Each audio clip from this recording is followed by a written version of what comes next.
বাড়িটা হইছে নাসিরনগরের বিখ্যাত একজন ব্যক্তির, নবাব স্যার সৈয়দ শামসুল হুদার। আসসালামু আলাইকুম এভরিওয়ান। আজকে আমরা যাইতাছি গোকর্ণ নবাব বাড়ি। চলুন আমার সাথে। যে বিখ্যাত বাড়িটাতে যাইতাছি, সেই বিখ্যাত বাড়িটা শুধু গোকর্ণ গ্রামের ইতিহাস এবং সংস্কৃতির না, সেটা নাসিরনগরের জন্য গর্বের, এমনকি সারা বাংলাদেশের জন্য গর্বের।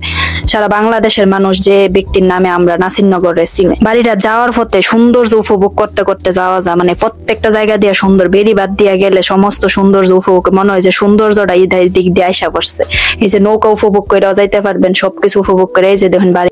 প্রখ্যাত ধর্মীয় নেতা, রাজনীতিবিদ ও আইনজীবী নবাব স্যার সৈয়দ শামসুল হুদার এর পৈতৃক বাড়ি। যদিও কালের পরিবর্তনে বাড়িটি এখন অনেকটি বিলুপ্তির পথে। এই বাড়িটিতে নবাব স্যার সৈয়দ শামসুল হুদা বাস করতেন। তিনি তৎকালীন ভারতীয় উপমহাদেশের একজন প্রখ্যাত ব্যক্তি ছিলেন।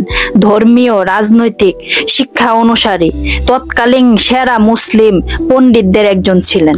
বাড়িটি ভাঙাচোরা হইতে পারে, কিন্তু আমরা গর্বের ইতিহাস এর সাক্ষী।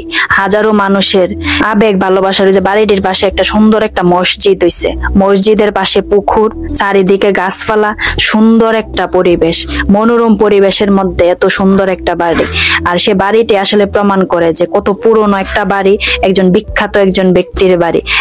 এটার যদি একটা ইট, একটা বালু, একটা খনাও থাকে, যদি ইট বালু খনা নাও থাকে, একটা মাটি থাকে, সেই মাটিটাও আমাদের জন্য গর্বের।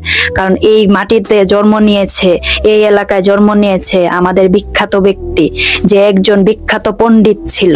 তখনকার সময়ে ভাবা যায় উনি আজ আমাদের মধ্যে নাই, রয়ে গেছে ওনার ইতিহাস, রয়ে গেছে ওনার সেই বাড়ি। এই যে দেখেন বাড়িগুলা হইতে পারে ভাঙাচোরা, এখানের প্রত্যেকটা বালু ইট কণা আমাদের কাছে অনেক কিছু। এই যে দেখতেছেন বাড়িটা, এই বাড়িটা আসলে ইট বালু সিমেন্টের পাশাপাশি এই বাড়িটা কিন্তু আপনার কাঠ দিয়েও তৈরি করা হয়েছে। কাঠের সিঁড়ি এখনো এখানে পাওয়া যায়।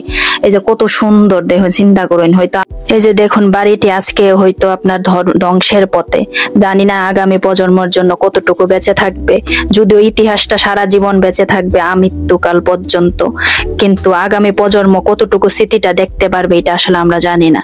এই যে দেখুন কত সুন্দর একটা অবস্থা, কি যে কম আসলে কোয়ার মতো না। তখনকার সময়ের বাড়ি ভাবা যা যে এত সুন্দর, এত আসলে তিনি যে পণ্ডিত ছিল তার বাড়ি দেখলেই বোঝা যায় তার রুচি কিরকম আসছিল। গোকর্ণের মানুষের রুচি আসলে অন্যরকম। নবাব বাড়ি শুধু একটি বাড়ি নয়, এটি বরং একটি গুরুত্বপূর্ণ ঐতিহাসিক স্মৃতিস্তম্ভ। এটি বাংলাদেশের ইতিহাস, যা কালের পরিবর্তনে আজ হারিয়ে যাচ্ছে। এই বাড়িটি নাসিরনগর সদর থেকে মাত্র 6 কিলোমিটার দূরে অবস্থিত। নাসিরনগরের গোকর্ণ গ্রাম ইতিহাসে অনেক দিক দিয়ে এগিয়ে এবং সবার সেরা। এই গ্রামে কতই না জানি জ্ঞানী গুণীর জন্ম নিয়েছিল, যা ইতিহাসে সাক্ষী রয়েছে আজও। নবাব বাড়িটি 2 তলা বিশিষ্ট এবং এর স্থাপত্য শৈলীতে মুঘল এবং ইউরোপী স্থাপত্যে প্রভাব লক্ষ্য করা যায়। নবাব স্যার সৈয়দ শামসুল হুদা 1863 সালে এই গোকর্ণ গ্রামে জন্মগ্রহণ করেন এই জ্ঞানী ব্যক্তি, এবং নবাব স্যার সৈয়দ শামসুল হুদা 1922 সালে 7 অক্টোবর মৃত্যুবরণ করেন।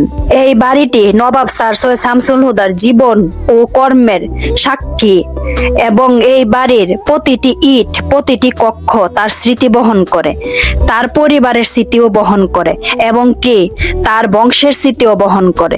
মতে বাড়িটি আবার পুনরায় নির্মাণ করে আগামী প্রজন্মের জন্য ইতিহাসটা ধরে রাখা উচিত, যেন আগামী প্রজন্ম এই ইতিহাসটা সাক্ষী হয়ে থাকতে পারে। আল্লাহ হাফেজ।